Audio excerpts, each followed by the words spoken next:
From Kern Government Television, welcome to this week's Kern County Board of Supervisors meeting, originating from the County Administrative Center located at 1115 Truxton Avenue, Bakersfield, California. Kern County's vision is to create and maintain a customer-centered county government designed to garner the confidence, support, and trust of the people we serve. Today's Kern County Board of Supervisors meeting will convene momentarily.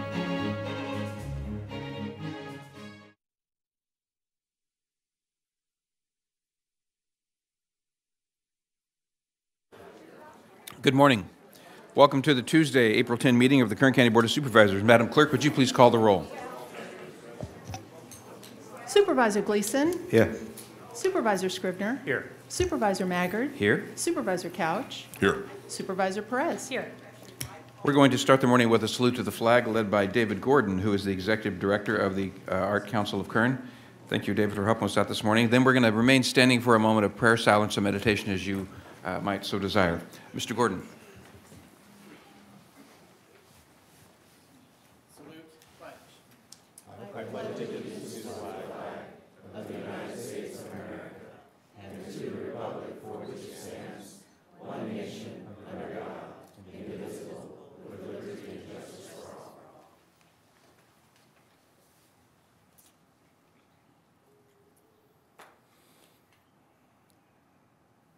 Thank you. Please be seated.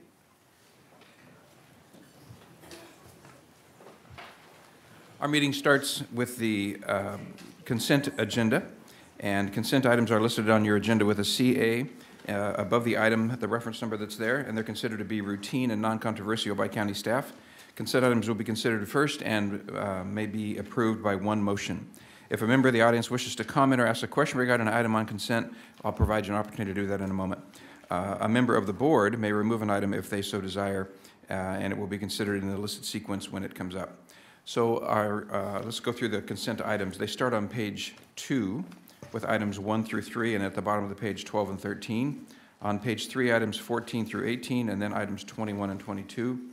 On page 4, all the items 23 through 29. On page 5, all the items 30 through 38. On page 6, all the items 39 through 46. On page 7, items 47 through 50, and then 52 through 55. On page 8, item 56, and then items 58 through 63. On page 9, items 64 through 66, and then 68 through 70. On page 10, all the items 71 through 77. And on page 11, all the items 78 through 84. Are there any members of the public who would like to ask a question about an item on consent? I understand that Mr. Fox, was it number 52, 52? Okay, Mr. Fox will come up in a moment and ask a question about number 5252. Anybody else want to ask any questions about consent this morning? Okay, members of the board, would anybody like to pull anything, or is there a motion then to proceed with the consent agenda? Oh yeah, I do. Thank you. Sorry. Mr. Fox, could you come forward and tell us your question about number 52?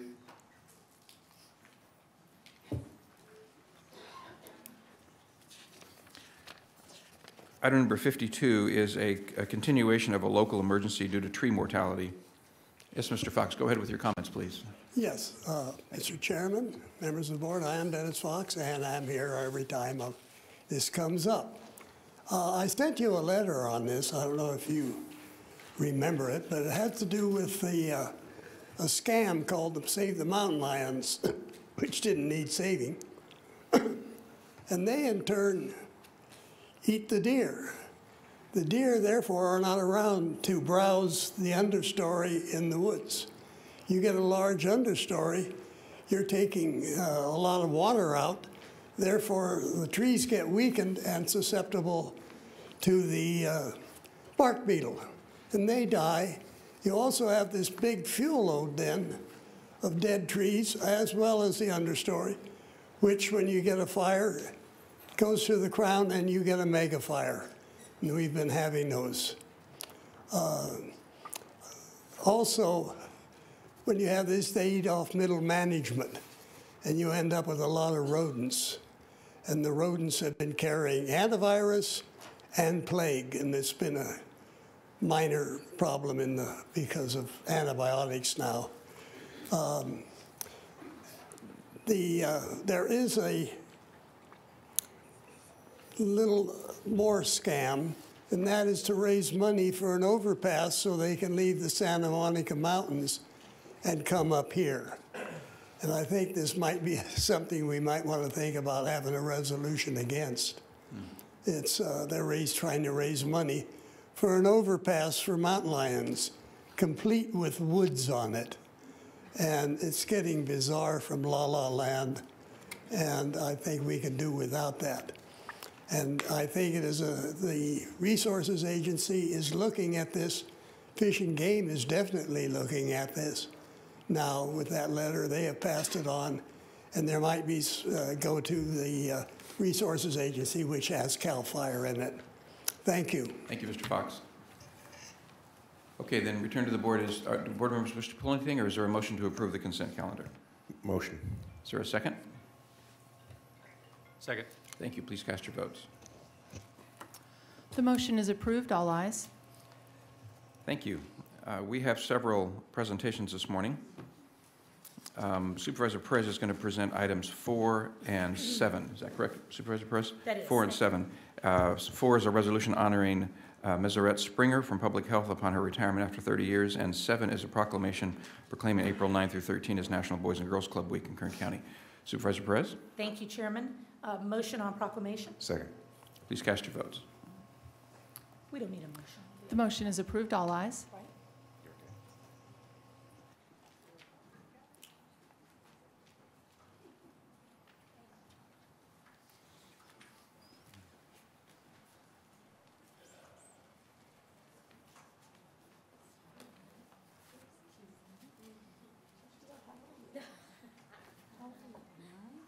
Goodness, how precious.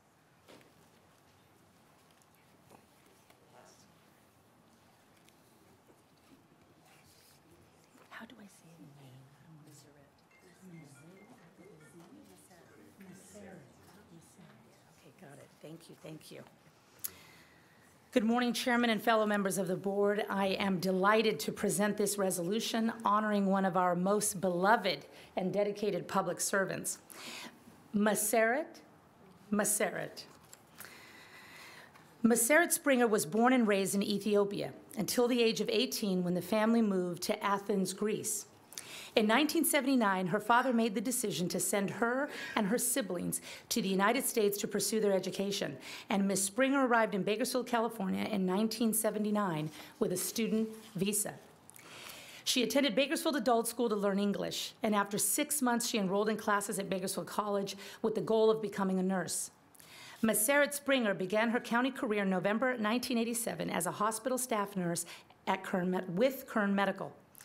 Obtained her associate degree of science from Bakersfield College in December 1988, her Bachelor of Science in Nursing from California State University, Bakersfield in June 1993, and a master's degree in public administration in 1998. Meseret has been a powerful force through Kern County Department of Public Health, with ongoing collaboration with Department of Human Services and Dina Murphy, of course, and her staff. Meseret began at Laredo Prison, went to South Rehabilitation Program from KCDPH from 1993 until her retirement on March 30th. She managed, supervised, and provided oversight to various programs: Child Health and Disability Prevention Program, the Multi-Senior Services Program, Multi-Agency Integrated Services Team, and CalWorks. Meseret provided coordinated health screening and follow-up for newly arrived refugees in Kern County through the State Health Assessment Program. For the past 17 years, she has provided supervision and guidance to public health nurses and staff for the foster care program and was chair of the Southern California Foster Care Nurses Network. She developed, expanded, and provided oversight to the Emergency Response Public Health Nursing Program, a unique program of nursing collaboration and consultation to the Department of Human Services, Child Protective Services, social workers, by assisting in the identification of suspected child abuse and medical neglect, and then providing information and resources to the families involved.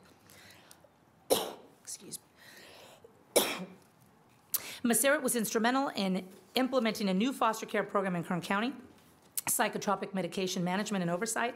All foster children on psychotropic medication will be followed by a foster care nurse to ensure medication efficacy and safety and to help decrease potential adverse effects. Meseret developed a protocol for a newly instituted state health screening forum She designed and developed a new program, the Unplanned Pregnancy Prevention Program, which reduces the number of unintended pregnancies in Kern County, and presented this project to the American Public Health Association. Meseret's focus has always been the citizens of Kern County, particularly the families and the children. She has strived to improve this community and county as a true humanitarian and leader in the health maintenance and safety of all Kern County residents. It is with great pride, honor, humility, and gratitude that we present this resolution to you today and acknowledge that it has been signed by all supervisors and is officially entered into the minutes of this incredible historical moment.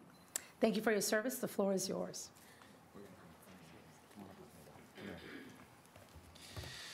Okay, so I've had the pleasure to work with Meseret for the last 9 years. An honor to stand with her in front of you, and she's still standing behind me. And she's had the unfortunate responsibility to report to 2 different department heads, which I can't imagine that must be difficult. Not fun. No, but it's a fantastic and somewhat unique arrangement where Dina and DHS helps pay for a number of public health nurses and that are stationed within DHS to really coordinate care for those that are in need. And Meseret supervises those group of nurses at DHS. So a couple things you need to know about Meseret. She communicates by touch. She likes to hold hands, which we do often. And that's how she makes her connection. And I'm proud of that. More importantly, though, she is dedicated to helping others, one person at a time, year after year. Meseret brings a really interesting background. Supervisor Perez mentioned it, but coming from Ethiopia by way of Athens, Greece, because her parents wanted her to have a better life. And she faced a lot of obstacles that many of us did not have to face, and she succeeded. And those are traits, though, that she asks our clients to fulfill. No excuses, work hard, pull yourselves up, make a difference. Years ago, Meseret came to me and said she was very frustrated, as Supervisor Perez said, about unplanned pregnancies, about families having multiple children that couldn't care for them, and she wanted to make a change. She was convinced that she could do it, and she wanted to help women and families take control of their lives. The best thing I ever said was, go, do it, and we got out of her way. And today, 9 years later, that Unplanned Pregnancy Prevention Program is active countywide and is making a difference in everybody's lives. The last conversation I had with Meseret, she was mad. I'll say she was probably ticked off, is a better way to say it. She had identified a young man in eastern Kern County that had impregnated 16 women, around the same time frame. And he took no responsibility for his action. Along with helping the young women, she was and is searching for this young man.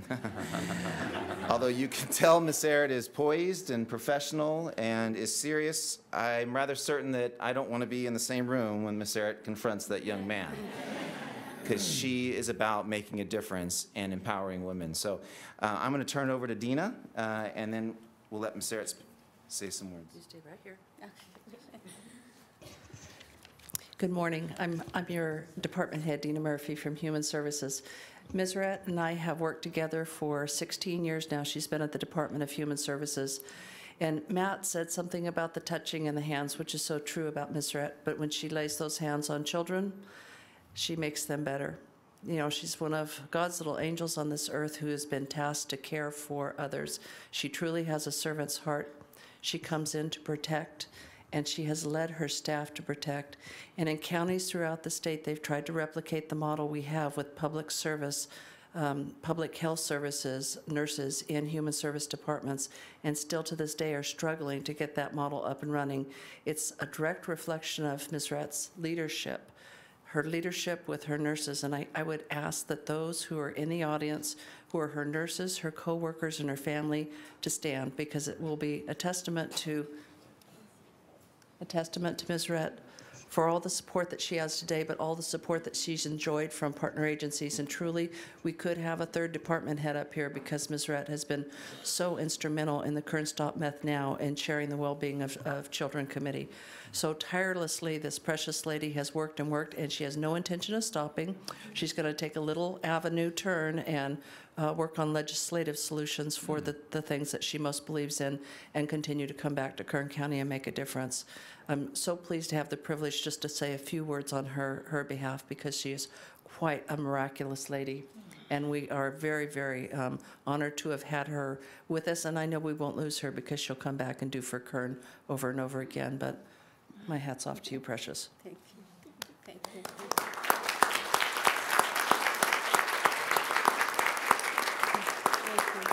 Welcome. We're glad to have you with us this morning, and we congratulate you on a great career. Thank you. Thank you, Chairman Mager and members of the board. Thank you for giving me this opportunity. And first, I wanted to express my appreciation and gratitude to Mr. Matt Constantine and Ms. Dina Murphy for this privilege to stand before you.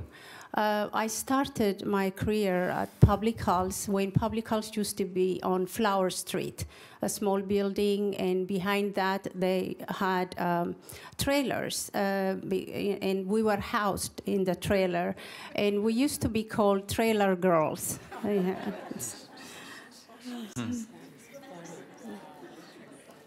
So every year, nurses are recognized as the most trusted professionals. For me, public health, especially public health, nursing is not only the most trusted profession, but also the most gratifying and rewarding. Public health has the greatest impact in our community. We play a unique role in the community. Our role, we play a unique role in the community, like I said, in all level of practices. We deal with individuals, we deal with families, and we deal with the entire community. And we deal from the birth of the child, birth certificate, to death certificate, and everything in between.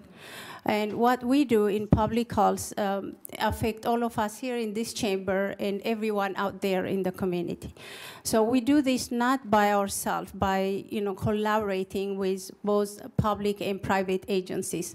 We have a strong working relationship with Department of Human Services. We collaborate with mental health, hospitals, schools, churches, and many other agencies. And I have a brief example that illustrates how we collaborate with our different agencies. This is an example of a case study, and a referral was received for a teenage girl who was diagnosed with kidney failure. She was removed from her home because the mother was not administering the dialysis. A medically fragile home was required, and child's aunt was selected by the CPS social worker. The PHN then coordinated with a dialysis center for training and assessing proficiency. She evaluated the home for clearance. The child was successfully placed for 18 months and then reunified with the mother. The child was in continuous need of care at UCLA until her kidney transplant. Several barriers, including transportation, like transportation is a big problem always, and necessary interaction to continue SSI arose. Transportation companies were contacted to ensure weekly compliance with medical mandates. Only one agency was viable, but when the company failed to take her for the transplant, use of Uber or taxi was needed. Social workers who had worked with the family for over 3 years became available at the moment's notice and were instrumental in following through with transportation when the transplant was scheduled with a necessary immediate response. The child received the transplant, is doing well now, living with her mother, and has resumed school. The public health nurses collaborated with social workers to ensure children who have been abused or neglected get a very best medical care. So those are kind of things that we do collaboratively. I said I'm very lucky because I asked God to give me two things to function in this life. So one was my citizenship paper, and the other one was my nursing license. I called those two my passport to life because it gave me the opportunity to work with such an amazing group of professionals, who are dedicated and committed to make a difference in the lives of children and family. So I say, under the leadership of Mr. Matt Constantine and Dina Murphy, I believe, and other department heads, I believe the health and safety of the community will continue to be protected. And again, thank you for this opportunity. Well said, well said. Let's face this way. Meseret needs to be in the middle. Sarah, you come in the middle.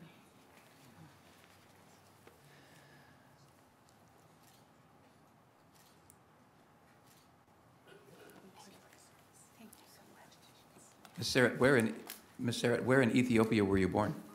I was born in a small city called Jimma. Jimma. It's in south. Yeah. Right?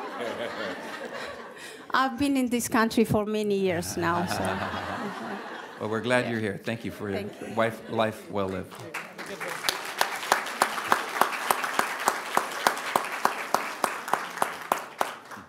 Thank you, Chairman. If I could ask the Boys and Girls Club folks to come down. We're going to take number 7 out of order.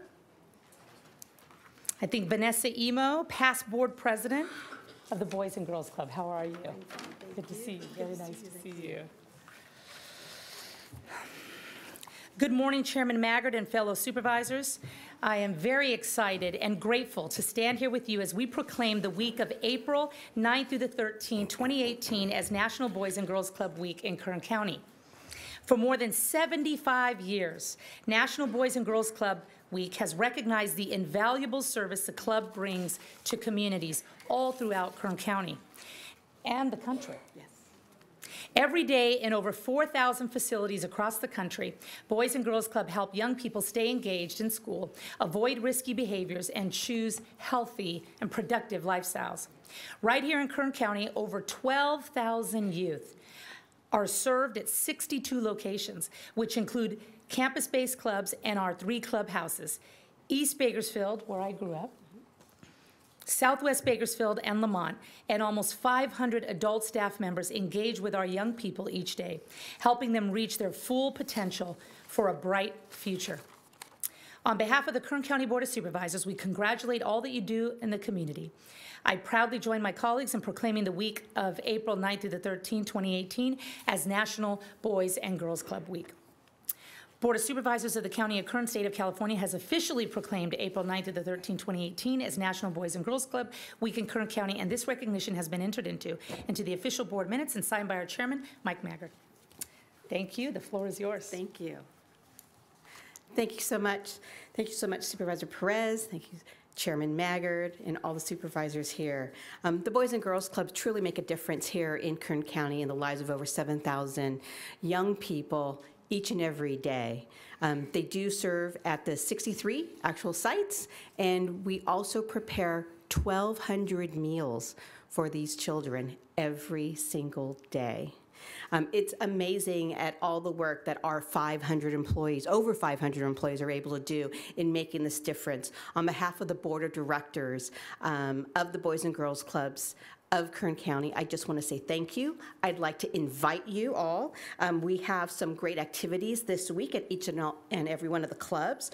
For example, on Wednesday, we are doing Open the Door to Good Character and Citizenship, where our club members will be writing thank you notes to our overseas military, and then we will be sending them out to them. On Thursday, we are opening the door to Healthy Lifestyles, where we will have the club members engaging in specific outdoor activities and also learning how to create healthy after-school snacks. And then on Friday, it's open the door and take a tour. So please, if you have an opportunity, come visit our local clubs, take a look and see what we are doing each and every day to make a difference in the life of children here in Kern County. And on that note, I also happen to brought cookies for each and every one of you, as well as a calendar of our events for the week. So thank you. Thank you very much. Thank you. You guys want to get a picture? Yeah. Great job. Yeah, thank you.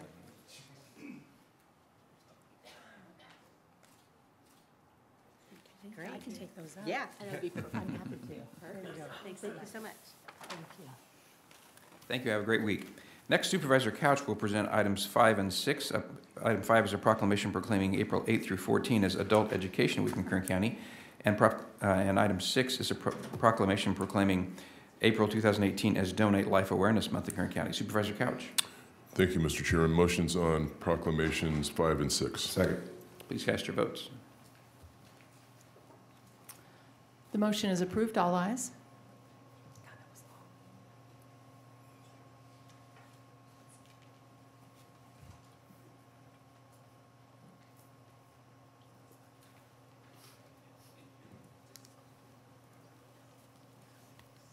I'm hoping to present this to someone. Come on up. Sorry? Yes. Thank you.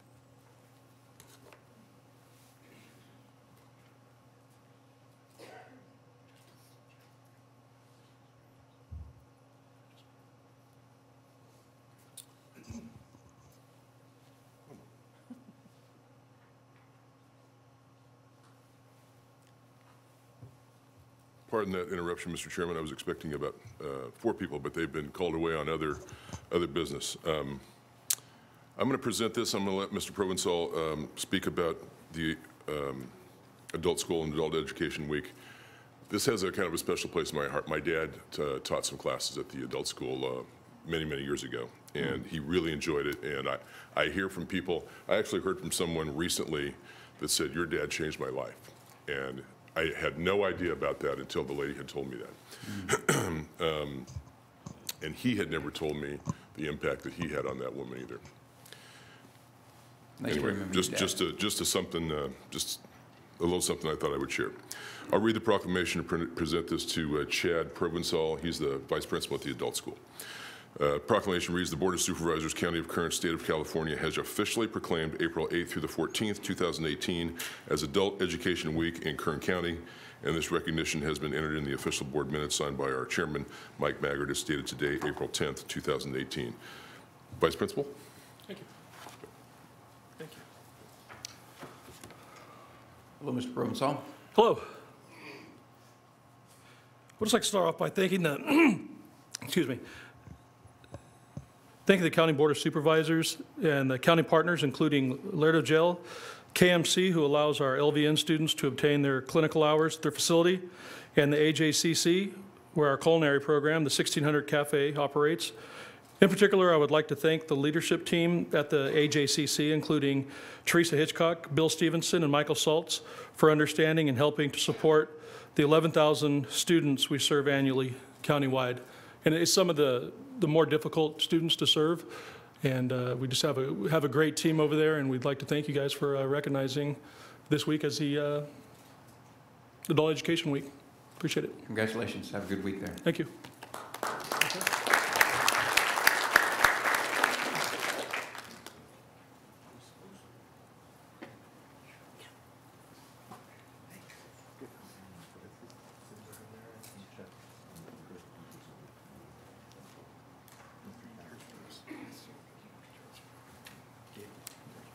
It looks like Bruce J. You're right on time. Perfect time.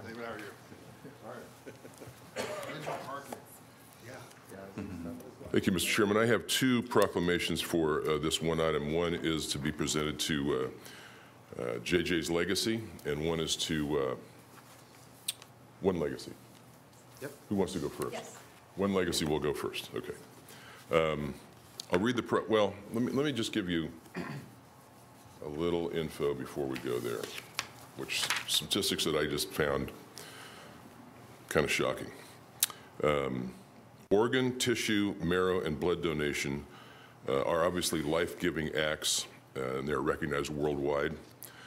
More than 114,000 individuals nationwide and more than 21,000 in California are currently on the National Organ Transplant waiting list, and on average, about 20 people die each day waiting due to the shortage of donated organs. This need is especially urgent in the Hispanic and African American communities. Over 14 million Californians, the good news is that over 14 million Californians have signed up with the state-authorized Donate Life California Donor Registry to ensure their wishes to be organ, eye, and tissue donors are honored. California residents can sign up with the Donate Life California Donor Registry when they are applying or renewing their driver's license or ID cards at the DMV. So it's a very simple process. All you've got to do is say, this is something you want to do. I'll read the first, both proclamations are the same, and I'll read one and I'll present it to Lucindy Ramirez. She is with One Legacy. The proclamation reads, the Board of Supervisors, County of Kern, State of California has officially proclaimed April 2018 as Donate Life Awareness Month in Kern County, and this recognition has been entered in the official board minutes by our chairman, Mike Maggard. Stated today, April 10th, 2018. Lucindy? Thank you. Thank you. Why don't you go ahead and I'll present it. Good morning. Good morning. I am here with Charles. He's a liver recipient. And thank you so much for giving most of my speech. I very much appreciate that. I am with One Legacy, and One Legacy is the organization that works with Kern County, and we are the stewards for the donation process. We are honored to work with your community, and we are humbled to work with the donors and their family. We thank you for supporting April as DMV Donate Life Month. Thank you for encouraging your community to become registered donors by signing up at the DMV and checking yes, or by going to www.donatelifecalifornia.org. On behalf of over the 100,000 people who are waiting for a life-saving organ, and many more who are waiting for eye and tissue donors, and on behalf of those who are here today and alive, thank you. If we could just take one moment to remember and honor the donors and their families, we can do that at this time.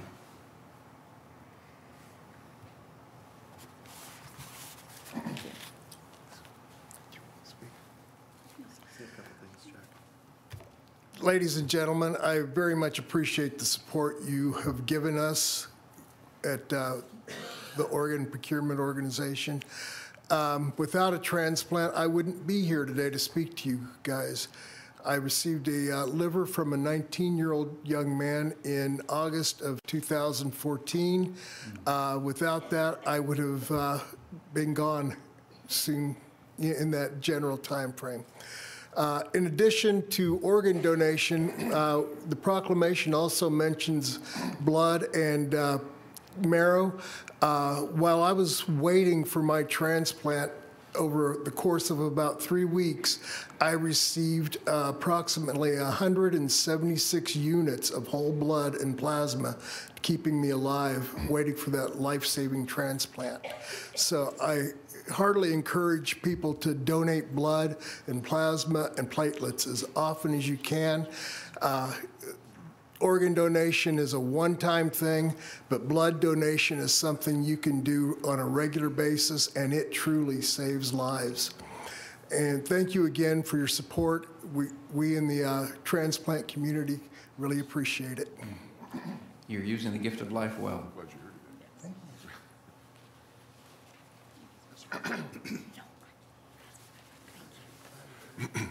One more proclamation, it reads the same. I'm going to present the proclamation to Mr. Bruce J. He's the chair of JJ's Legacy this year.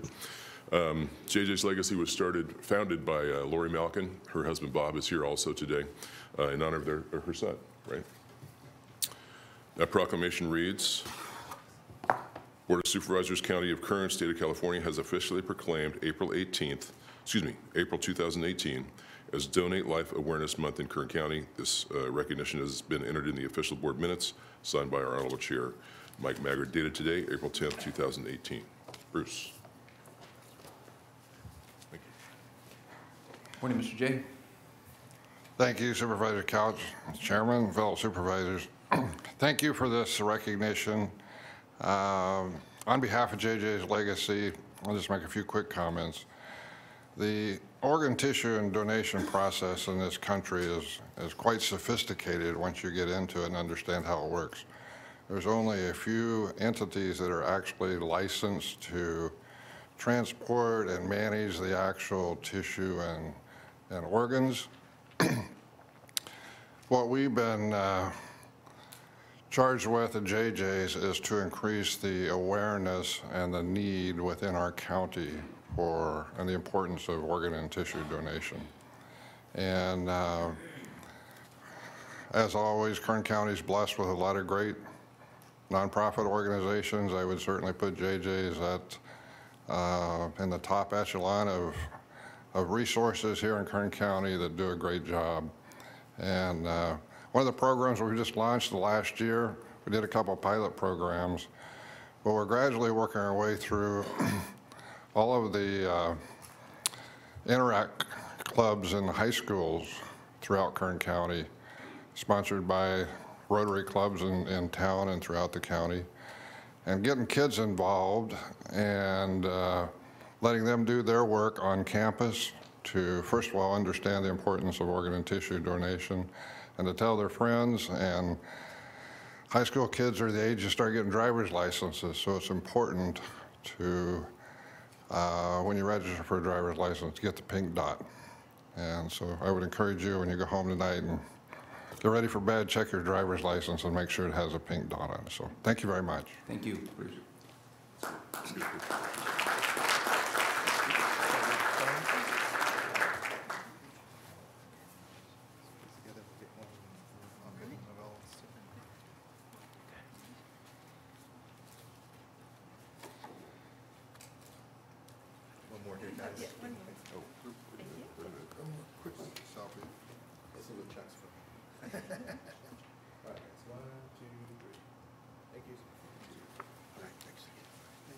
Thanks for the good work you guys do.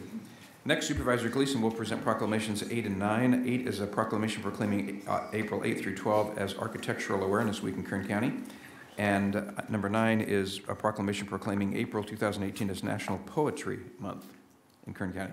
Motion on 2 proclamations. Second. Please cast your votes. Supervisor Couch will be recorded as a yes. Thank you. The motion is approved. All ayes.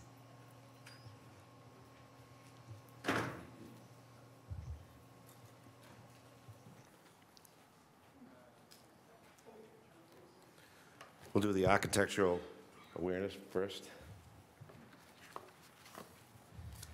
You must be Jeannie? I'm Jeannie. How are you, Jeannie? Good morning. Manuel, how are you? And Rob, how are you? This is Kristin. Chris, how are you? Nice to meet you. Nice meeting you. It's an honor to be here and to highlight this proclamation that we're offering from the Board of Supervisors of County of Kern to proclaim April 8th to the 12th night, 2018 as Architectural Awareness Week in Kern County, signed by our distinguished chairman, Mr. Mike Maggart. You know, the architectural awareness, I did a little research on, they do quite a bit to support our community and support the arts and support the sciences of architecture. They conduct monthly meetings and presentations with vendors and product manufacturers to discuss their product as a part of the continuing education program. They host ADA and disaster awareness seminars to enlighten membership on the latest code requirements.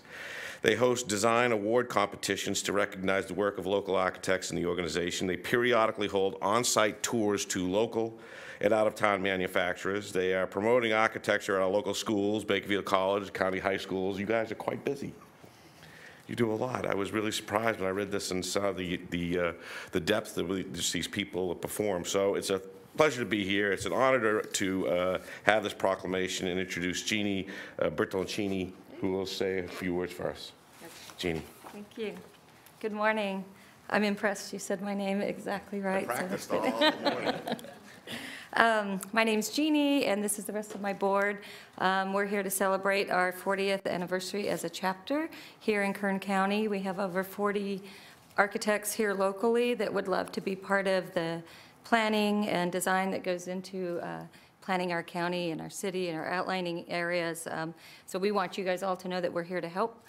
Reach out to us, make use of our license and our experience in building a better future for Kern County. Also wanted to mention, he said that we're quite busy. We're all volunteer board. We all work doing what we do every day, and we try to do all these activities on our free time during the day and meeting in the evening. So as an unstaffed chapter, we are quite impressive with what we get done, so much so that we won an award for all of California last year as Chapter of the Year. So we're very proud of that. Thank you very much for this recognition. Thank you very much. Appreciate it. Good job. You get some picture. Can I give you this? You can hold this.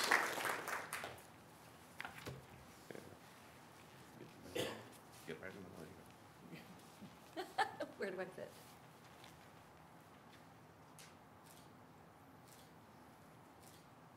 Great. Outstanding. Good job. Thank you very much. Well, thank you. Nice meeting you. Your members helped me with the urban renewal project in Oildale a number of years ago. I've always been grateful for that. Thank you for all you do. Next up, Dave's coming up. Mr. Gordon's here. This is a proclamation for proclaim National Poetry Month in Kern County, signed by Supervisor Maggart. The Arts Council of Kern is requesting us to provide this. They kick off the celebration with Mr. Don Thompson, our poet laureate, who's going to offer us a reading this morning. And it's a pleasure to be here. The mission of Arts Council of Kern is to provide support and promote arts access, advocacy, and education to all of Kern County requirements. And I'll pass it off to you, Mr. Gordon. Thank you very much. Yeah. Morning, Dave. Hello. Thanks for recognizing April as National Poetry Month. And before I introduce Dawn, I would like to also give some credit to Portia Choi, who's very active in the poetry community. Nice to see you again. And since it is National Poetry Month, I will just get right to the program here with Don Thompson, our Kern County Poet Laureate, who would like to read a original piece. Thanks. Kind of a strange occasion to be reading a poem and trying to think like, what the heck am I going to read down there that would be at all appropriate. My wife suggested one which is about water. I didn't really intend this to be political at all, but a small town newspaper up in Northern California found it somewhere and reprinted it, and I thought that was interesting. I was really thinking about the drowning of a little boy that we witnessed in a canal out our way, which is also a couple of miles from the California Aqueduct. Some rivers become so sluggish, so depressed, they can barely feel their way around a rock. Others are manic and spate and rip trees from the banks. What about the California Aqueduct, that bureaucrat in a concrete suit, relentless, obsessed with draining the North dry? If you fall in, it'll file you away forever in its deep archives. Drown in a ditch, and we'll close the weir to search for you. It's personal. But the aqueduct flows on and won't stop for anyone. Los Angeles is always thirsty. Thank you. Thank you, sir. Don't go anywhere. Don't go anywhere. We gotta get the pictures now. That's right. Oh, that's right. Thank you very much. This is probably the first time Supervisor Gleason has ever had his photograph taken with a poet laureate. You did a great job staying out of politics. That was very nice. Thank you. Thank you very much. Chairman, I think they say whiskey's for drinking and water's for fighting. That's what they say. And for poetry, apparently. Next, Supervisor Scrivener will proclaim April 8 through 14 as Public Safety Telecommunications Week. That is item number 10. And then item 11 is proclaim April 20, 2018 as Fred Zolfa Memorial Scholarship Day in Kern County. Supervisor Scrivener. Thank you, Mr. Chairman. Motion on items 10 and 11. Thank you. Is there a second? Second. Please cast your votes. Motion is approved. All ayes.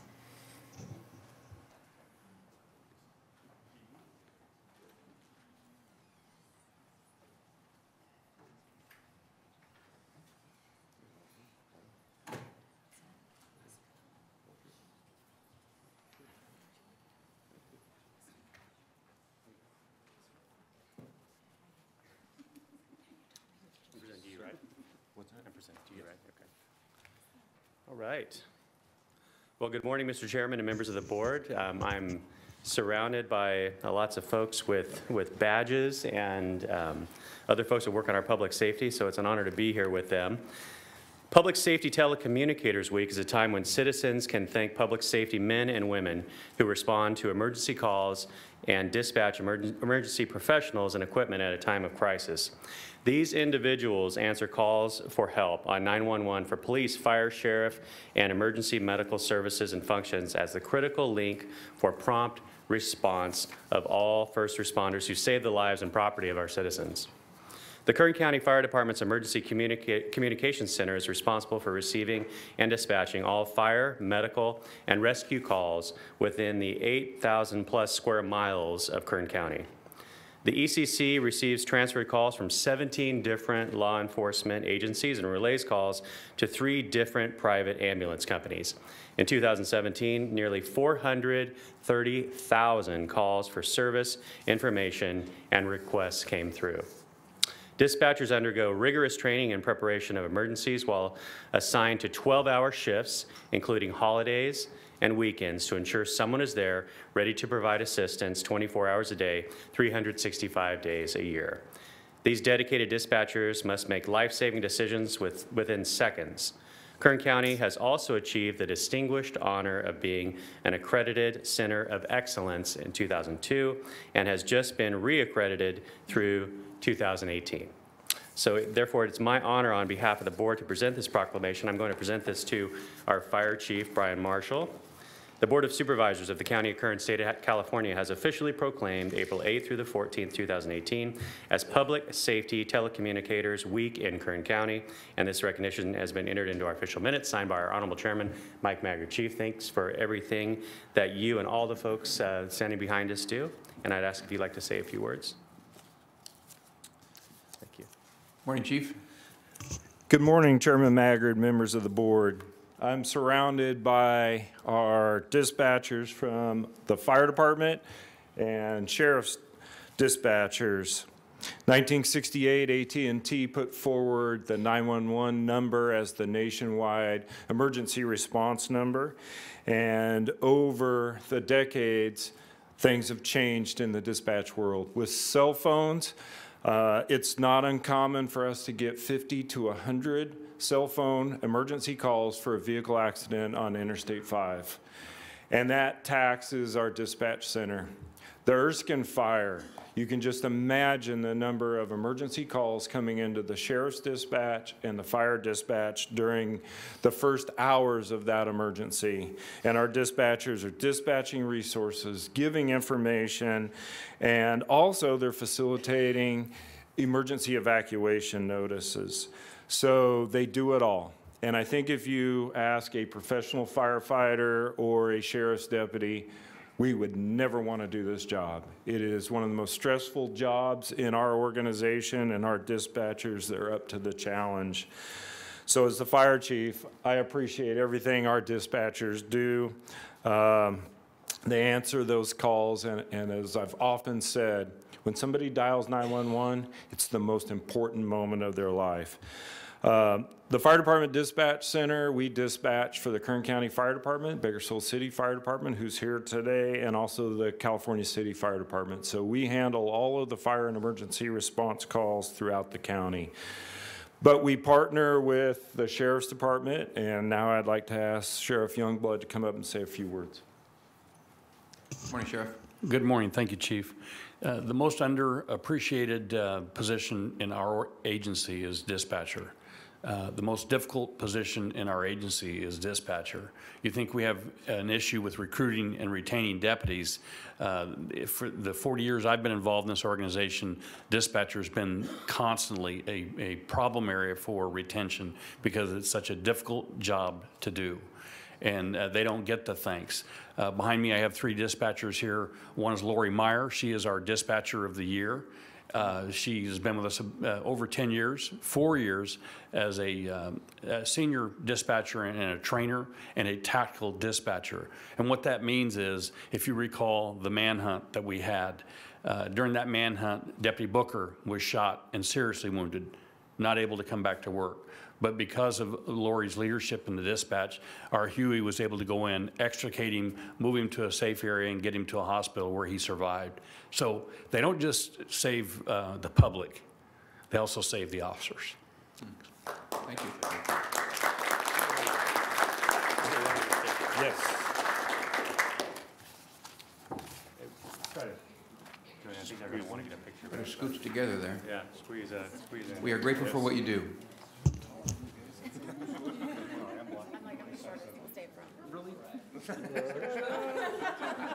Try it here.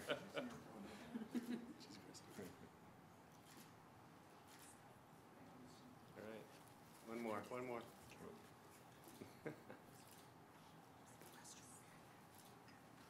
All right, thank you guys. Thanks so much. Thank you for the lives you save.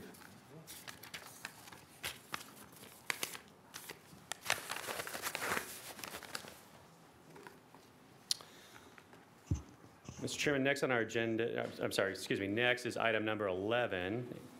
And I am going to look around for the family of Frederick Zolfa. Are they here? Here we go. They're coming down. Hi, Pam. How are you? I'm good. How are you? Good to see you. Are these your daughters-in-law? Yes. Okay, very good. And so we have Faith and Lori? Yes. Okay. Faith, excuse me. Nice to meet you.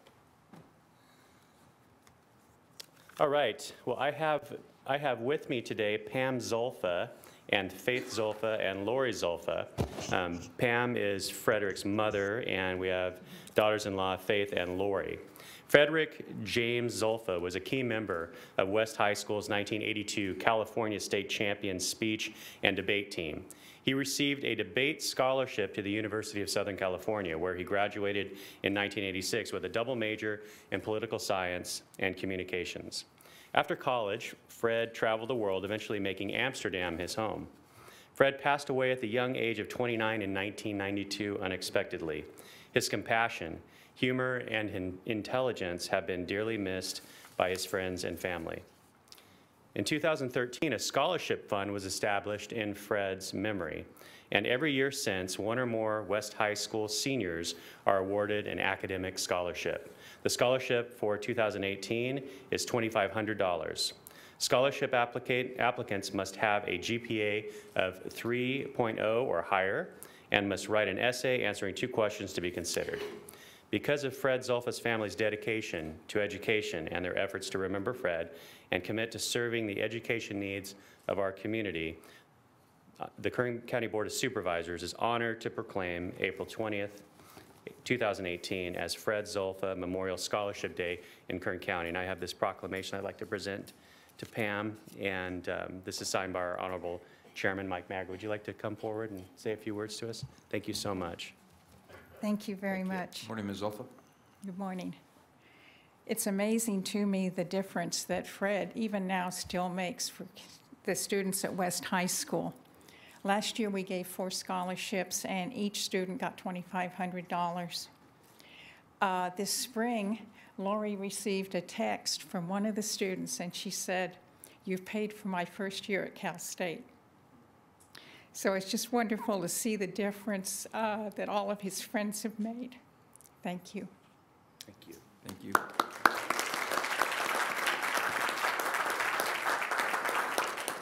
like to get a picture. Yes. Sorry.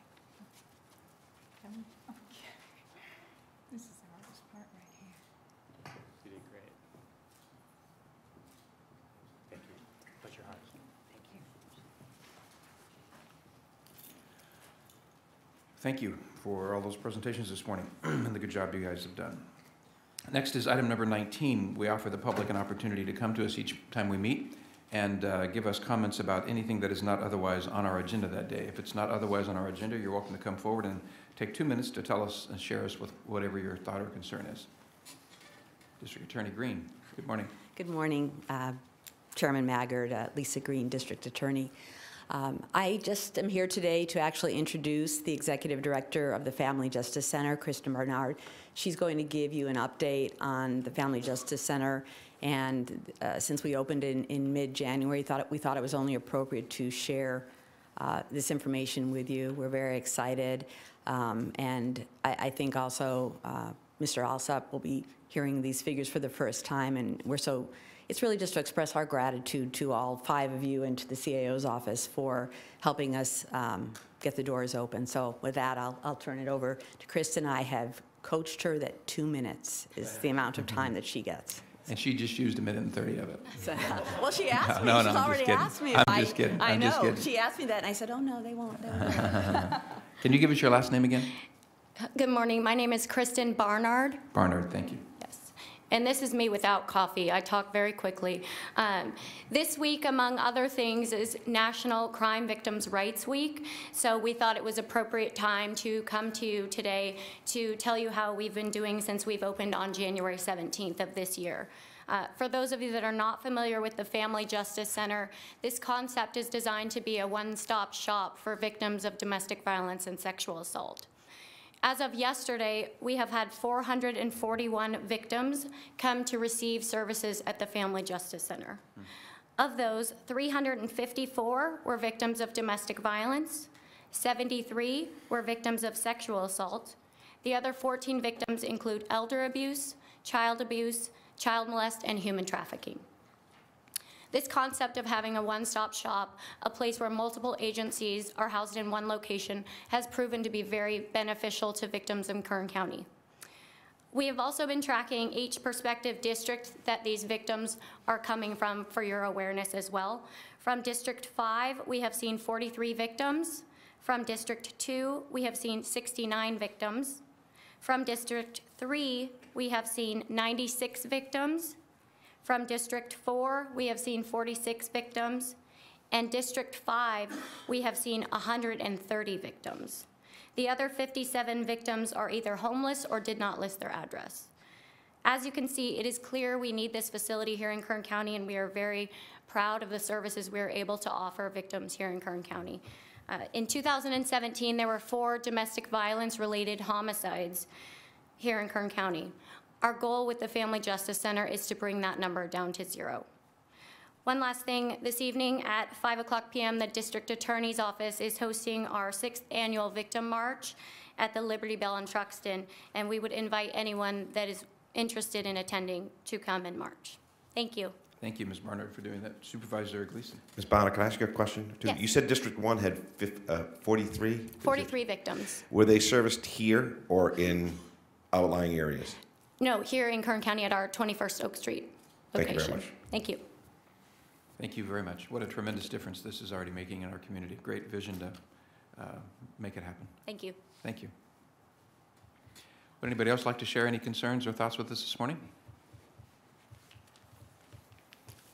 Good morning. Good morning.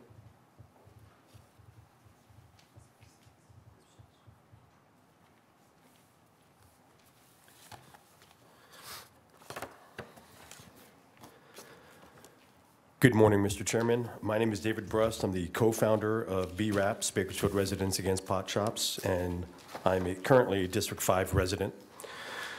Several months ago, we began a probe into allegations of conflict of interest and pay for play relating to the Kern County Cannabis EIR and subsequent failed ordinance, and I promised the board we'd be back with our results. Our investigation consists of public records requests across multiple jurisdictions, emails, text messages, interviews, and calendared events. The results of our investigation are deeply disturbing, and we believe requires an ethics investigation and possible censure of 5th District Supervisor Letitia Perez. Our investigation by no means is meant to supplant the ongoing District Attorney's criminal investigation that we hope will come to a conclusion soon. Most of the relevant evidence has been provided to the board in the packet that I've just handed to you, and we ask the board to receive and file our brief. The opening statement of our investigation articulates the charges and the evidence we use to make our conclusions, but for the sake of brevity, we will advance to our conclusions. The evidence has led us to the following conclusions that we believe warrant an ethics investigation by an outside organization. 1, Supervisor Perez sold access to her office in a pay-for-play scheme, which was verified by her husband, Mr. Fernando Jara, and Mr. David Abbasi. Perez and Hara received thousands of dollars in payment from the cannabis industry during the 12 months buildup to the EIR and ordinance vote. They also jointly held meetings with the very same industry representatives paying Mr. Hara in her office. 2, Supervisor Perez, husband Mr. Hara, represented cannabis business interests within the County of Kern and with county officials, meeting with county staff, his wife's fellow supervisor staff, and businessmen. We also believe Mr. Hara influenced the EIR process prior to public release with the County Planning Department and his clients. 3, Supervisor Perez had a clear conflict of interest with her vote on the Kern County Cannabis Ordinance. Mr. Brust, your time has expired, so please take your comments to a conclusion. I will. I respectfully request the Board of Supervisors to conduct an ethics probe and bring the results of that probe to public and shed the light of day on this horrible chapter in our county's history. If the board has any questions for me, I'd be more than happy to answer anything you may have. Thank you. Supervisor Perez, would you like to make a comment? Thank you. I would ask the public to please consider the source, Mr. David Bruss, a former employee of Supervisor David Couch, who has waged a personal campaign against me and my family for half a decade, which involves multiple slanderous attempts. This has happened for years in my district, literally half a decade. So I will work with County Council to address the issues that are appropriate, but I would simply ask the public to please consider this gentleman, Mr. David Bruss, while I'm unaware of what I've ever done to him personally, has engaged in this kind of campaign against me and my family for about half a decade. So I would simply ask, in all due respect, for the public to consider that. Thank you. Thank you, Supervisor. Thank you, Mr. Brust. Is there anybody else who'd like to make comment to us this morning? Mr. Chairman? Yes. I would respectfully submit that Mr. Brust spent a very small amount of time in our office. He did a very good job for us. He primarily handled some constituent work and a newsletter. I just wanted to set the record straight. It's absolutely true that he was an employee in our office. I have nothing to do with the information that Mr. Brust just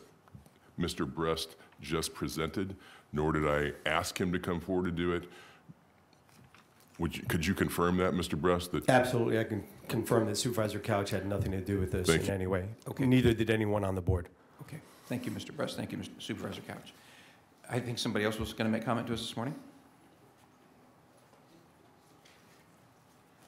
Can you share your name before you start, please? Nadine Escalante. Good morning. Good morning. I have pamphlets for you guys. Thank you. Thank you so much. The scripture I'm going to share with you this morning is from the book of Isaiah. It says, I am the Lord your God who teaches you for your benefit, who leads you into the way you should go. Last year in October, I was blessed at being invited to a domestic violence hearing, our conference, and I was blessed with meeting the leaders of I Am Woman and the women from I Am Women. And we had a tea party actually on Sunday that Mrs. Perez was you all were invited to. Some of you guys got your invitations, I believe. But what I Am Woman does is they're a program that is faith-based that helps people that have been victims of all forms of abuse. And what we are asking is for support from the county. As you can see from listening to Ms. Barnard, we're asking for support from the county to support I Am Woman so we can be a part of the list that is available to people who are looking for support or looking for anger management, domestic violence classes, that we're asking for the support of the county because we are an awesome program that the county would totally benefit from and the people in this community that are already benefiting from. We've been a part of Kern County working for the past 4 years as far as Ridgecrest, and now we're locally here in Bakersfield. That's it. All right, if you have any questions. Thank you, Ms. Escalante. Okay, thank you. Appreciate you sharing that with us. Is there anybody else? Good morning, sir. Could you share your name with us, please? Yes, sir. Good morning. My name is Jim Ahrens, A-H-R-E-N-S, and I live at 8536 Kern Canyon Road, intersection of Morning Drive and Kern Canyon. I need some help from you. There's a business out there called Los Amigos Swap Meet. The question is, and I can't get it answered, and Evan Henderson got me turned into the code enforcement people. I've tried to talk to them 4 times. They won't call me back. In desperation, I called the attorney's office last week. It's such an important issue, I'm sure they'll call me back. But here's the issue. They're running a swap meet out there on a parking lot. Now the question is, do they have a city license to do this, or a county license, or do they have a permit? So if they have a permit, then you need to be out there collecting sales tax, because there's a car wash that does business out there, sometime a bicycle repair shop, there's a recycling business going on. And if they don't have a permit, then you need to shut them down. So pretty simple. And the line of things that you're dealing with is not earth-shaking, but it's becoming a public nuisance. They start now on Monday. They used to do Thursday, Friday, and Saturday. There's no toilets or bathrooms. The car wash water just runs into the property, and there's congestion along that highway. So I'd appreciate somebody taking a look at it anyway and finding out what's going on. It's pretty simple. They either can do the business or they can't. And if they're doing it, let's regulate it according to public health standards. So thank you very much for your time. Mr. Ahrens, I appreciate you bringing this to our attention this morning. Mr. Alsop is the man to your right there. Would you please stop there and give him your name and phone number, and we'll make sure that code enforcement does directly speak to you. All right. Thank you very much. Thank you, sir, for bringing it to our attention.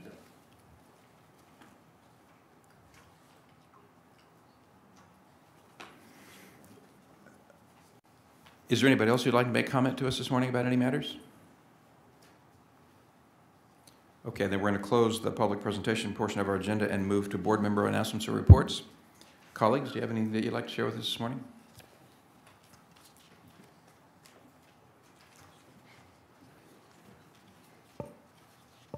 Next then is item number 51, which is a report on enhanced county disaster response capability. We're joined by Chief Marshall. Good morning, Chief. Good morning, Chairman Maggard, members of the board. The presentation this morning is on what we do in Kern County to assist people with disabilities during emergency evacuation. As you're aware, I'm not only the fire chief, but the director of emergency services, and today I'm joined by Georgiana Armstrong, our emergency services manager. During the Erskine fire, that fire burned so fast that people who were evacuated literally left with the clothes on their back. And they went into shelters, and we have to take care of them, often for days on end. In the case of the Erskine fire, it was literally a month that we were taking care of people. It's a challenge when people evacuate. They're not always prepared, even though we continue to educate them on what they need to do during evacuations. And these evacuations not only occur with the wildland fire, but due to law enforcement incidents, hazardous materials release, and we truly need to be prepared. The Kern County Fire Department recognizes this critical need to build the whole community preparedness and response capability. Again, we're evacuating men, women, children, elderly, and people with disabilities. It's a huge responsibility that the fire department takes serious. Some of the work that we've done for people with disabilities is our Isabella Dam failure evacuation plan that includes a transportation plan. You can just imagine having to move people in wheelchairs. We just can't put them in a vehicle and move them. So we have developed an entire plan to deal with people with access and functional needs. And we've worked with our agencies across the county, Health and Human Services, Aging and Adult Services, Red Cross, all of our partners to make this a viable plan. The wildfire evacuation response protocols, again, we've worked with Aging and Adult Services, Human Services, even the Roads Department as they provide regional transit in areas that are often affected by these wildland fires. It's a shared responsibility, and our partners step up to the plate. Sign language. We have made this a priority in the fire department. When we do press conferences, we make sure we have ASL interpreters. We videotape it and put it on our fire department website so people can watch that, but making sure that everybody who has a disability has equal access to the information. And we've worked with the Independent Living Center, we've worked with all of these agencies to make sure that happens. Spanish-speaking constituents throughout the county, we've provided training to people in that, working through CAPK. We've bought grant-funded equipment to help people with disabilities and provide training. And again, Independent Living Centers work with us to provide, to videotape a first responder training video for our firefighters as they respond to an emergency where they have to deal with somebody with disabilities. We want to make sure we're able to help them in every way, not just what the emergency is, but dealing with their disabilities. And we incorporate that training into our fire academy as our firefighter recruits are trained. So how do we get here? State Homeland Security grant funding is used for a lot of our projects, but they would not allow us to purchase equipment under the grant guidance to institute disability-related plans. We could do the plan, but we couldn't buy the equipment to execute. Working with the Independent Living Center, Red Cross, Aging and Adult Services, Public Health, we were able to work with FEMA to get this changed. And this wasn't just a change here in Kern County, this was a nationwide change to get authorization to expend funds to purchase equipment for people with disabilities. This is huge across the county. So what have we done with that funding? We've purchased mass care and shelter trailers, specialized equipment and supplies for people with disabilities. These are strategically located throughout the county. And these trailers have equipment for helping people with disabilities. We have ADA cots, we have wheelchairs, we have canes. We even have equipment in these trailers to deal with service dogs. And we partner with animal control, but we have to take care of the entire spectrum of this. Recently, we just purchased a ADA accessible shower and bathroom trailer. It's located at Health and Human Services. This is the trailer. Again, when you evacuate people during a wildland fire, being able to take a shower, being able to use a restroom, we felt this was a priority project. There's less than 40 local government agencies throughout the nation that have the capability that we have. So this has the ramps. People with disabilities can get in there, use the restroom, take a shower, and again, when they're evacuated out of their home for weeks on end, this is vitally important. Another view, it's stored at Human Services. This was grant funded, and we hope to get more of this type of equipment as we go forward. So what are we going to do now? We're going to work with the deaf community. We feel that is an underserved community as we deal with emergency response. We want to make sure we have programs that we can train people prior to the emergency occurring. And again, that's the collaborative relationships we have with our partners, including county departments, Red Cross, and different agencies across the county. We truly have great relationships. So we've worked on this. We'll continue to work on this. It's very important to the fire department, emergency services staff, and all of our partners out there. And we'll continue to build our response capability so we're ready when the next disaster strikes. Therefore, it's recommended that your board receive and file this report. That concludes my presentation. Thank you, Chief. Do any members of the public wish to make comment to us about this report we've just received? Return to the board then. The recommended action is to receive and file. We thank you, Chief, for your presentation. Supervisor Gleason. I'm sorry, Supervisor Perez. Yours is from the last item, wasn't it? Yes. Supervisor Gleason. Thanks, Chief. What's the size of our deaf community? Do we know? Supervisor Gleason, through the chair, I'm not exactly sure of the number. I can tell you we've been proactively out there, especially during the El Nino preparations. We actually went to a church that was full of deaf people and gave a presentation specific to them. But I can get back to you on that information. Yeah, I'd like to understand that a little better. Thank you very much. And if you look for a motion, I'll give that. I'll grant the motion. Thank you, Supervisor. Is there a second? Second. To receive and file. Thank you. Please cast your votes.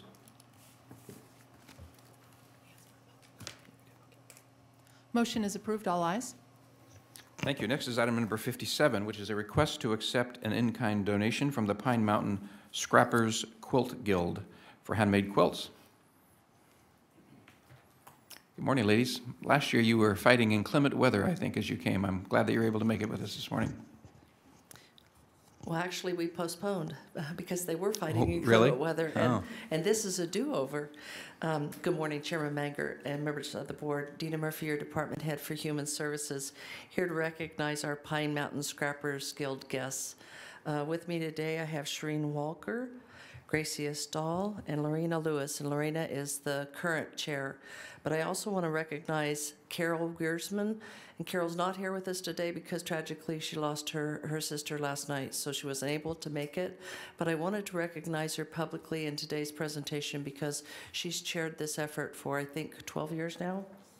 Something like years and years. So I wanted to publicly have her read into this presentation so when she looks back on KGov, she knows that we're very grateful to her. As you know, the Jameson Children's Shelter is a 24-hour facility, and we receive children who can't remain safely at home any longer. You know, when they come in, the children is traumatizing. They're shook. And what these precious ladies do, along with organizations like Pine Scrappers Guild, is give us that ability to offer a little additional warmth to these children. So by hand, they craft and make these beautiful quilts for the kids so that any child who comes in gets a quilt and also gets a bag, a handmade bag to put their belongings in. And if you think it isn't of significance, Lorena was sharing with me this morning that she recently received a letter, the group received a letter from a mother whose son was at Jameson 20 years ago, and he still has his quilt, and she is now passing that on to her grandchild. So they have been supporting Jameson for more than 20 years now, and this year their donation was in the amount of $12,000. And before I bring my portion to a close, I'm going to ask if one of them would like to make comments. Yes, Lorena. Good morning. We are pleased and honored to make these quilts for the Jameson Center. It just warms our heart to be able to do this for them. We try to give 100 quilts, that's our goal, 100 quilts a year and 100 tote bags. And hopefully again this year we'll do that.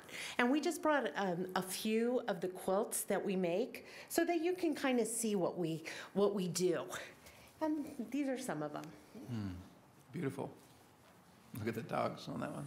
So thank you for recognizing us. Thank you. Supervisor Couch would like to make comment. Thank you, Mr. Chairman. Ladies, we say this every year and we thank you every year, but what you do is really special, and you all are just a pleasure to represent. Supervisor Scribner will have that honor going forward, but I'm really, have been really honored to be the supervisor in the area where you live. And please express our condolences to Carol for her loss as well. Thank you very much, and thank you for being here today. And thanks for moving it to April. It's a little hard for us in February. Yes, and how many degrees do we have today? 90, 90-something? So a large thank you to the ladies, and really from the gift that they give from their heart. And it is therefore recommended that your board accept the in-kind donation of $12,000 from the Pine Mountain Scrappers Guild in the form of handmade quilts and tote bags, and authorize Chairman Maggard to sign the appreciation. So moved. Motion. Is there a second? We have a second? Thank you, ladies, very much. Thank you so much. Please cast your votes. My mother recently passed away, and I was going through all of her things in her house, and one of my most precious things that I made sure I retrieved were the quilts. Wonderful to have them. The motion is approved. All ayes. Next is item number 67, which is a report on a new Waste, Hunger, Not Food program through Public Health. Mr. Constantine. Good morning, Mr. Chairman. Bryn Kerrigan and I are here. We want to enthusiastically ask for your approval to launch an innovative new program called Waste, Hunger, Not Food, Kern County. The sole objective of this unique program is to rescue and redistribute healthy leftover food that might have otherwise been wasted from schools, restaurants, and markets to those that are in need. Unfortunately, Bakersfield ranks #1 in the nation with the most people in a metropolitan area who cannot afford to buy the food they need. Every day, 116,000 Kern County residents do not know where their next meal is coming from, and 1 in 4 children go to bed hungry every night in Kern County. Furthermore, 40% of all food produced in America is wasted, meaning it's thrown away. And wasted food consumes 21% of all fresh water, 18% of all cropland, and 21% of the landfill. And as you are aware, Kern County is the top agricultural producer in not only in the state, but in the nation. So with the inspiration and strong enthusiasm from Donna Fenton, our Director of Environmental Health, 12 months ago, we started down a path to evaluate similar programs in the state and also in other states, and quickly determined that there was the potential for some real success in Kern, but there was a number of challenges. The first one, of course, is we needed involvement from our local food producers, we needed transportation then to move the food, and we needed a place to distribute the food. So our first step was to reach out to our local businesses and school districts to see if there was a willingness to participate, but more importantly, a willingness to help. And sitting in the front row, I want to acknowledge Brenda Robinson. Brenda, could you wave your hand, please? The lady with the bright red hair there. She is the food service director for Bakersfield City School District's 43 school sites, serves 37,000 meals a day. I think I have that right. She's been a fantastic partner. Maria Coward. Maria, can you raise your hand? Maria is the owner of La Costa. She has the opening of a second new restaurant. She has been instrumental in a number of different programs. She was helpful in the restaurant grading system. She's been a good partner. Also participating but not here today is Ralph Frugaletti, the owner of Frugatti's, and Brent Cruz, who owns the Foodland Market and 11 C's Market. These 3 business individuals not only said they're willing to help and provide guidance and leadership, but they specifically wanted to help both publicly with donating their food and publicly with their support in the program. I'm going to ask if we could play the video, and then we'll turn it over to Bren to continue. Hunger lives next door. Bakersfield ranks #1 in the nation with the most people in a metropolitan area who cannot afford to buy the food they need. 1 in 4 Kern County children go to bed hungry every night. Every day in Kern County, 116,000 people don't know where their next meal is coming from. 40% of all food produced in America is wasted. No one in our community should go to bed hungry. As a restaurant owner, I struggle with food being wasted, especially when I know there's people in our community that are going without. Waste Hunger, Not Food, Kern County is a program that takes edible surplus food from restaurants, markets, and schools and distributes it to those in need. Bakersfield City School District proudly participates to address hunger in Kern County. Waste Hunger, Not Food, Kern County.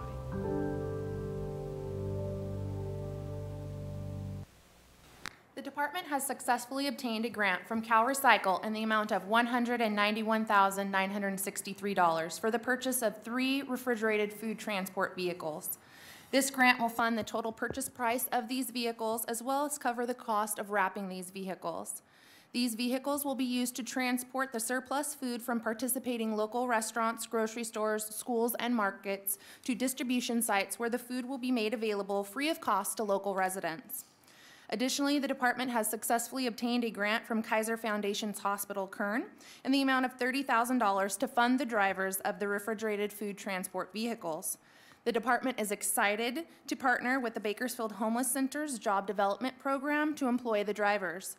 The Bakersfield Homeless Center's Job Development Program employs individuals who are ready to transition back into the workforce. This program provides individuals with the training necessary to perform the tasks required of the job and gives them the needed experience to obtain permanent full-time employment. Lewis Gill, Executive Director of Kern County Homeless Shelter, and Kristin Weber, representing Kaiser Permanente, are both here in the audience. It is anticipated that Waste Hunger, Not Food Kern County will launch in early May 2018 once the refrigerated vehicles are acquired and wrapped. The program will begin as a pilot program, beginning with a handful of donation and distribution sites. The following donation sites are confirmed partners for the pilot project: Bakersfield City School District, both La Costa Morisco's restaurants, Frugatti's, Foodland Market, and 11 C's Market. Once the program becomes fully operational, other restaurants, markets, grocery stores, and schools will be encouraged to participate. Ms. Krause, if you'll put that item up on the projector. Participating agencies will receive a special grade card from the Kern County Environmental Health Division containing the Waste Hunger, Not Food Kern County logo for community recognition. Mr. Chairman and members of the board, this concludes our presentation, and we are available for any questions you may have. Thank you very much. 40% of all food wasted. What a tragedy. Would any members of the public like to make comment to us this morning about this exciting new program? Okay, I'll return to the board then. Would any board members like to make comment? I want to thank Maria and your folks at La Costa, City Schools, and all the others who've helped. That's Mr. Frugaletti. Nice to see you all. Would anybody like to make any comments?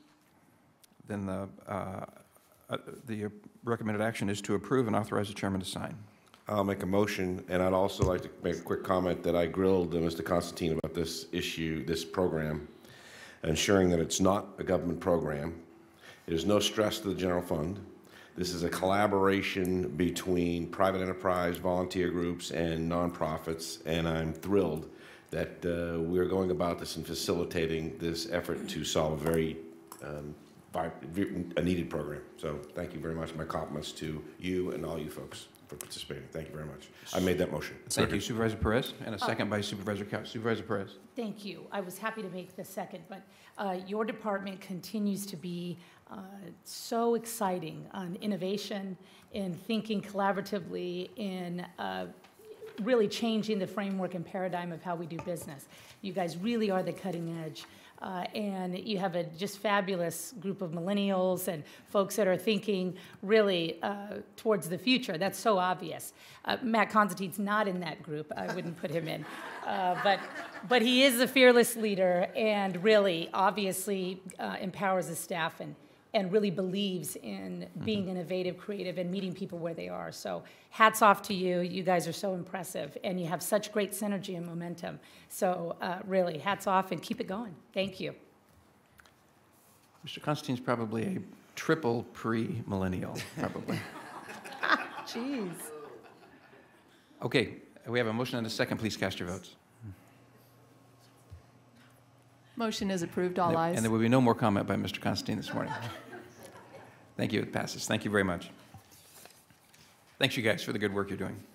That concludes our morning's agenda. We have several items to take care of in closed session this morning, so is there a motion that we adjourn to closed session? So we have a motion by Supervisor Gleason without objection, so ordered. We'll see you back at 2 o'clock.